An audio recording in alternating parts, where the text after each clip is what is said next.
Question दिया है most stable resonating structure of the given cation, मतलब यहाँ पे जो आपका सिंबल डला हुआ है ये कौन सा चार्ज डला है भाई, आपका ये पॉजिटिव चार्ज डला है, कैटायन है, ठीक है।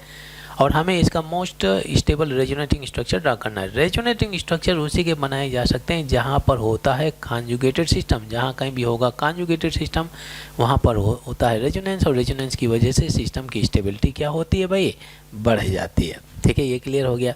अच्छा, कॉन्जुगेटेड सिस्टम के केस में तो भाई आप लोगों को मालूम है ये ऑक्सीजन, तो क्या इसके पास में 2 लोन पेयर होने चाहिए क्योंकि इसने 2 बॉन्ड बना के रखे हैं, ऑफकोर्स बॉन्ड बना के रखे हैं। अब देखिए आप लोगों ने देखा होगा कि अगर मेरे पास में डबल बॉन्ड फिर इसके बाद में सिंगल बॉन्ड फिर इसके बाद में लोन पेयर, क्या ये कॉन्जुगेटेड सिस्टम है? ऑफ कोर्स कॉन्जुगेटेड सिस्टम है।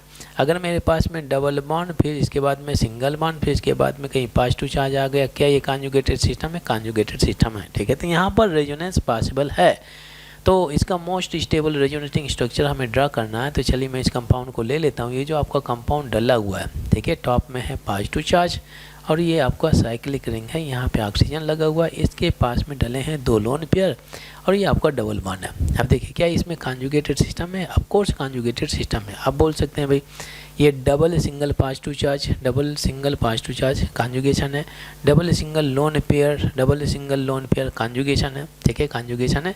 अब हमेशा दिमाग में रखें ये जो आपका पॉजिटिव चार्ज है तो ये पाई बॉन्ड हमेशा पॉजिटिव चार्ज की तरफ मूवमेंट करना चाहेगा, ठीक है, क्योंकि यहाँ पर अट्रैक्शन होगा। और जब ये लोन पेयर आपका रेजोनेंस में पार्टिसिपेट करेगा, फ्लो ऑफ इलेक्ट्रॉन इधर से चलेगा, तो ये आपका पाई बॉन्ड इसके अपोजिट में ब्रेक होगा, ठीक है। तो आप ऐसे समझ लीजिए इस हेड में क्या आना चाहिए, नेगेटिव चार्ज। अब ये पॉजिटिव नेगेटिव मिलकर के बॉन्ड बनाएंगे नहीं बनाएंगे? ऑफ कोर्स बनाएंगे। ये लोन पेयर कहीं भी जाएगा, ऐसा समझिए कि जहाँ कहीं भी ये लोन पेयर जाएगा एक पाई बॉन्ड बनाने में अकेले सक्षम होता है। ये साइक्लिक रिंग है, इसमें जो भी आइटम रखे हैं बिना किसी छेड़खानी के हम ज्यों का त्यों रख देते हैं। जब ये लोन पेयर इधर जाएगा तो बोलिए डबल बॉन्ड बनाएगा? ऑफ कोर्स बनाएगा। सिंस ऑक्सीजन ने एक लोन पेयर लूज किया, यहाँ पे आ जाना चाहिए पॉजिटिव चार्ज।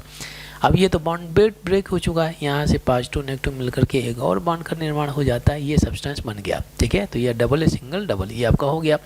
अच्छा, ये कॉन्जुगेटेड सिस्टम है, ठीक है, तो इसके कंपैरिजन में ये वाला ज़्यादा स्टेबल होना चाहिए, क्योंकि यहाँ पे अगर आप देखें तो पाई बॉन्ड है जिसमें जितना ज़्यादा पाई बॉन्ड होता है वो RS उतना स्टेबल होता है।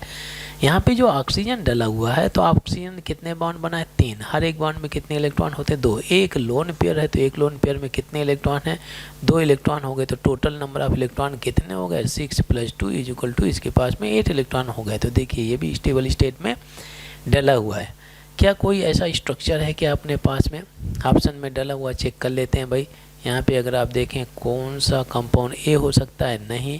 क्या बी हो सकता है? ऑफ कोर्स बी हो सकता है भाई। यहीं में इन चारों ऑप्शन में केवल यही है जिसमें जो आपका 2 डबल बॉन्ड डले हुए हैं, तो B option is the right answer. यही RS सबसे ज़्यादा क्या हो जाएगा? स्टेबल होगा।